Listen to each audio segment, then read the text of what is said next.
जालन्याच्या अंतरवाली सराटी इथं ही भेट होणार आहे। आमदार बच्चू कडू जरांगे यांची भेट घेणार आहेत। दरम्यान आरक्षण घेण्यावर जरांगे पाटील ठाम आहेत। सगळे सोयऱ्यांबाबत अद्याप व्याख्या स्पष्ट झालेली नाही असं जरांगेंनी म्हटलंय। तर सर्व मराठ्यांनी 20 तारखेला मुंबईत यावं असं आवाहन देखील जरांगेंनी केलंय। त्याच्यामुळे मी मामातो ठाम आहे। 54 लाखांना प्रमाणपत्र दिल्याशिवाय त्याच्या परिवाराला सुद्धा सगळ्यांना दिल्याशिवाय सगळ्या सोयऱ्यांना दिल्याशिवाय आपण काय हटत नाही भाऊ। हा आपल्याला 20 जानेवारीला मुंबईला जायचंय। आरक्षण दिलं तर सरकारच्या डोक्यावर गुलाल टाकायला जायचं। गुडघे इतका थर मुंबईतल्या प्रत्येक रस्त्यावर साचला पाहिजे इतक्या टनानं गुलाल घेऊन जाणार आहेत आम्ही। आणि नाही दिलं तर मुंबईच्या सगळ्या रस्त्यावर मराठेच असणार, आरक्षण घेऊन येणार, याच्यावर मी ठाम आहे। दरम्यान या संदर्भात अधिक माहिती देण्यासाठी आमचे प्रतिनिधी माधव सावरगावे आपल्यासोबत सध्या थेट जोडले गेलेले आहेत। माधव, आपण पाहतो एकीकडे थोड्याच वेळात राज्य सरकारचं शिष्टमंडळ जरांगेंच्या भेटीसाठी दाखल होत आहे, मात्र जरांगे आपल्या भूमिकेवर ठाम आहेत। आक्रमकपणे ते आपली भूमिका वारंवार स्पष्ट करतायत आणि उपोषणाच्या संदर्भात देखील त्यांनी आपली भूमिका स्पष्ट केलेली आहे। माधव,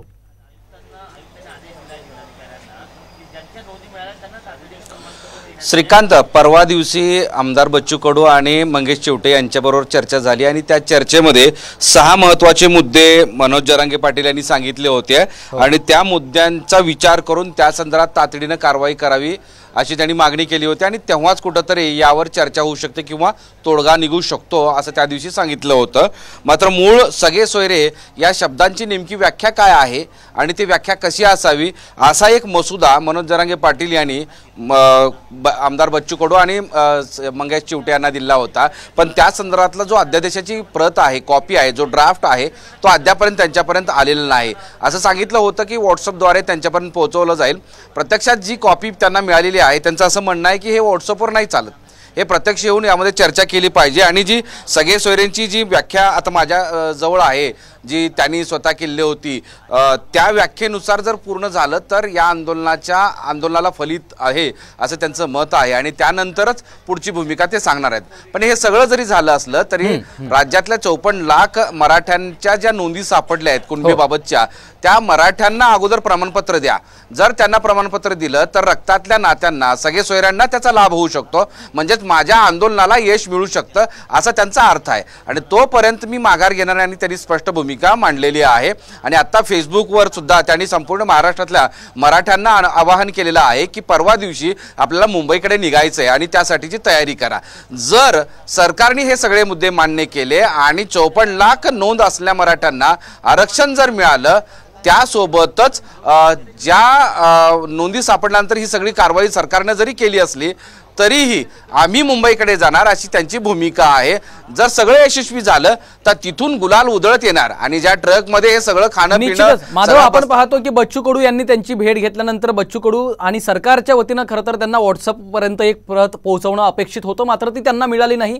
या संदर्भात जर तुम्ही मनोज जरांगेंशी चर्चा करू शकला, त्यांची नेमकी काय भूमिका या संदर्भात आता कळू शकेल आपल्याला?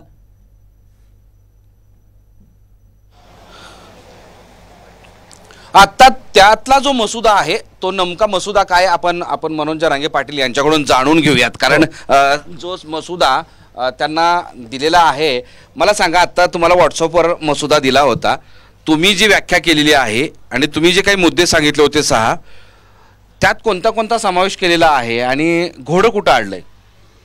तिने जे आम्ही 3 ओळी दिल्या होत्या, 3 ओळीतला अर्धा घेतलेला आहे त्यांनी, परत अर्धा सोडूनच दिलेला आहे।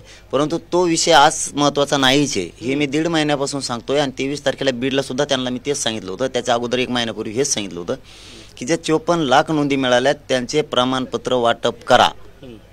जर ते वाटप केले तर त्या सगळ्या सोयऱ्याच्या वटहुकुमाचा आदेशाचा उपयोग होणार आहे, नाही तर उपयोग होणार नाही। तुम्ही 20 जानेवारीच्या आत 54 लाख मराठ्यांच्या नोंदी सापडल्यात, त्यांना प्रमाणपत्र द्या आणि त्यांच्या परिवाराला नातेवाईकांना सुद्धा प्रमाणपत्र द्या। 54 लाख प्लस त्यांच्या परिवाराला किती दिलेत प्रमाणपत्र, हे आकडा ह्या डाट्याचा आम्हाला द्या की तुम्ही 20 जानेवारीच्या आत की इतके आम्ही लाख वाटप केलेत तर त्या वटहुकुमाचा उपयोग होणार आहे. तरीही आम्ही सध्या हा जो सगळे सोयरीची व्याख्या तुम्ही दिलेली आहे, मराठा समाजात पिढ्यानपिढ्या परंपरेनुसार गणगोतात लग्नाच्या सोयरीक जुळतात, त्या सर्वच सगळ्या सोयऱ्यांना कुणबी जात प्रमाणपत्र देण्यात यावे. जिथे जिथे मराठा समाजात गणगोतात लग्नाच्या सोयरीक जुळतात त्या सर्वच सोयऱ्यांना नोंद सापडल्या मराठा बांधवाच्याच नोंदीच्या आधारे कुणबी प्रमाणपत्र देण्यात यावे. ही जी व्याख्या तुम्ही केलेली आहे ती व्याख्या त्यांनी पूर्ण स्वीकारलेली आहे का? त्यांनी त्याचं अध्यादेशात रूपांतर केलंय का? आणि त्याच्यात काय अडचण नेमकी काय? आपण 3 ओळी दिलेले आहेत, खालची ओळ नाहीये तुमच्याकडे. आहे 3 ओळी दिल्या, तिन्हीतल्या अर्धे घेतलेले त्यांनी त्याच्यामध्ये. आणि ते तर घेतलंच नाहीये त्यांनी, पण ते उगाच आमच्यावर ढकलून द्यायचं. आम्ही सगळे सोयरे शब्द घेतला बाबा, तुम्ही घेतला पण त्याची व्याख्या केली नाही. उद्या अधिकारी आमच्या गोरगरीब मराठीला सुधरू नाही देणार. त्याच्यापेक्षा ती सगळे सोयऱ्यांची व्याख्याच अगोदर करण्यापेक्षा, व्याख्या तर मी आज नाही देतो, 2-3 महिन्यापासून देतो.